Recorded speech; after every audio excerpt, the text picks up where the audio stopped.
Last week, consumers in 16 places in Bengaluru could shop for grocery and restaurant takeaways through the government's Open Network for Digital Commerce, or the ONDC. Well, they could have done that through JioMart or Amazon or Big Basket. Why ONDC? Well, the relation of ONDC to an Amazon is exactly like the relation of, say, UPI to a Paytm or an Amazon Pay. Because UPI is free and easy, you don't need to pay for other services like, say, Paytm to use their network. Likewise, the government has designed the ONDC as an open network where a small kirana shop, say, may network with his buyer in the next building so that neither is at the mercy of big tech platforms. So, when is India going to get to shop, that is all of India, going to get to shop via the ONDC? I have with me the person who's actually implementing it, T Koshy, the CEO of ONDC, Suresh, Sethi, Managing Director and CEO of Protean e-Government Technologies, and Sanjeev, Kumar, co-founder and CEO of Spice Money. Gentlemen, thank you very much for joining us. Well, first up, Mr. Koshy, if you can give us some numbers. It's a week since you are live in Bangalore in 16 places. How many transactions have been done? What's the total value? What's the total number of merchants? See, the way what we have done for Bangalore is that we have made it open to any buyer to come and place an order for grocery and food items from the merchants available on the network.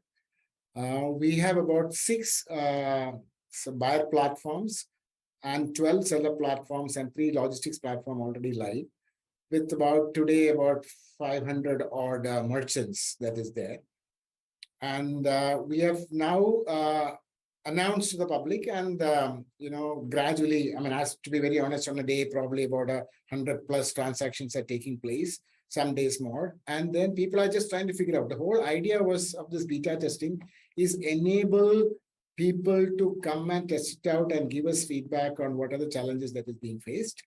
And in the coming week, we have first 1 week we gave all the the buyer platform and seller platforms to get used to this new processes, and coming week we plan to have some larger outreach, and with that we expect the numbers to sort of go on more and more to get. Okay, let me get Sanjeev Kumar in. Sanjeev Kumar, your Spice Money is, I guess, involved as a partner in ONDC. Have you all encountered any glitches? Has it been as smooth as it would be if you were, financing some other platform? So, hi, Lata. So, Lata, we are right now we are a buyer app integrated with ONDC, and it's early days. Users our network has started to use the app and the platform. We're getting orders, but again, like I tell you, like I'm saying, that this is too early days. This is just more about testing. People are discovering the platform, and the categories are only 2 right now: groceries and F&B. So I think this is only going to pick up with time. As and when more people get used to it, more people start to test this more and more. So that's our experience today. But I think the experience of onboarding with ONDC as a buyer app has been phenomenal, very proactive and very forthcoming. So we've had some really good experiences so far. Mr. Koshy, let me come back to you. Did you encounter any glitches? Were these 100 transactions smooth? See, there are, if you look at the transaction has 2 parts. One is the technology part, other is the process part. Technology part's been going pretty smooth, working as expected. And in the process side, like as you would have appreciated, Lata, it's like different merchants, big and small, and they're all getting used to the idea of responding. In fact, many, at least 20-30% of these merchants have never done online transaction at all. So it's about, and there again, as Sanjeev pointed out, the number of transactions for a merchant is only few in a day because it's just starting. So they have to get used to the idea of responding fast, to make sure that fulfillment happens as committed by them, and so on and so forth. It's essentially creating a discipline of responding fast is the kind of challenges that we are facing. So we know that we are helping to the merchants, etc., to build up good checklist and respond. So these merchants have hitherto not been selling on any Big Basket or Amazon. This is the first time they are on a platform. Many 30-40% of them are like that. Some of them have done some kind of transactions in a limited fashion. Okay. So we are getting used to. So we are giving them the checklist. We are also processing, educating them. Okay. So this is the journey that we'll have to go through together. So when do you expect you will be able to cover Bangalore itself? No, what we plan to do is see, as we explained to you, we're given grocery and food, which are essentially hyper-local. Which means more and more merchants have to be there. You can order food from Chandigarh and get it delivered in there. So we are actively working with the various seller platforms. As of today, we have 12 seller platforms. Another 18 of them are advanced stages of integration. For example, let's say that when somebody like, with a large number of sellers come on board, suddenly you will see more and more places getting visible. Okay. And we are also adding more domains. Today we have grocery and food, and we are also adding fashion, home decor, beauty products, electronics, and so on and so forth. You'll see in the next couple of months all of them getting added. Oh, got that. Okay, Suresh, Sethi, you have kind of been there, done that. You have been with open platforms like the NSDL, etc. The big problem I would have as a consumer is, whom do I blame? I mean, who takes my complaints? For instance, in Amazon or Jio, I have shopped crazily and returned goods like almost 60% of the time, and it's taken. I have not, there is a call center, I actually haven't used them. Here, whom would you blame? Whom would I go to? So I think, Lata, ultimately what you're driving towards is you need to have very strong network policies.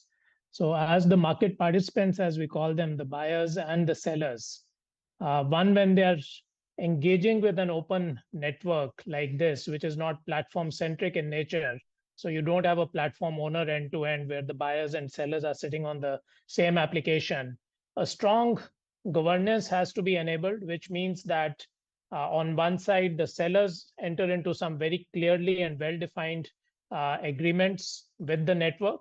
Likewise, the buyer applications need to enter into very well-defined agreements.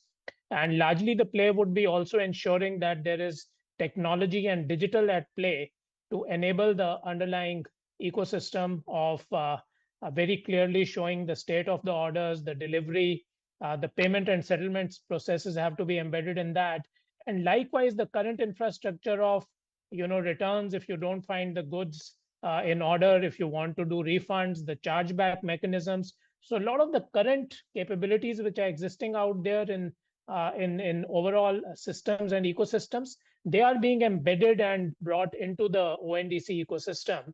And I think that is clearly an area of focus. And as you rightly said, it is important. It's not just about blame. It is also about building the trust into the ecosystem and to be sure that when I'm doing a transaction, I'm reasonably covered and I'm doing a safe and secure transaction. And that plays at the heart of it. Mr. Koshy, how does it work? The same question. Whom do I complain to? How do you ensure that goods will be refunded when returned and funded without any leakages when a transaction goes through? As Suresh explained to you, you as a buyer will go to the buyer platform. So to buy as well as to raise any issue. So the buyer platform also provides for the buyers to raise any issues, whether it is returned, whether it's clarification, and so on and so forth. And the way system is designed, it will immediately will move this request or clarification to the seller platform digitally, because that's how the whole thing is architectured. And the seller, when he gets a response, then he has all the compulsion to respond and take action, because today, the only thing that is sustainable for the seller is the kind of service that he can give.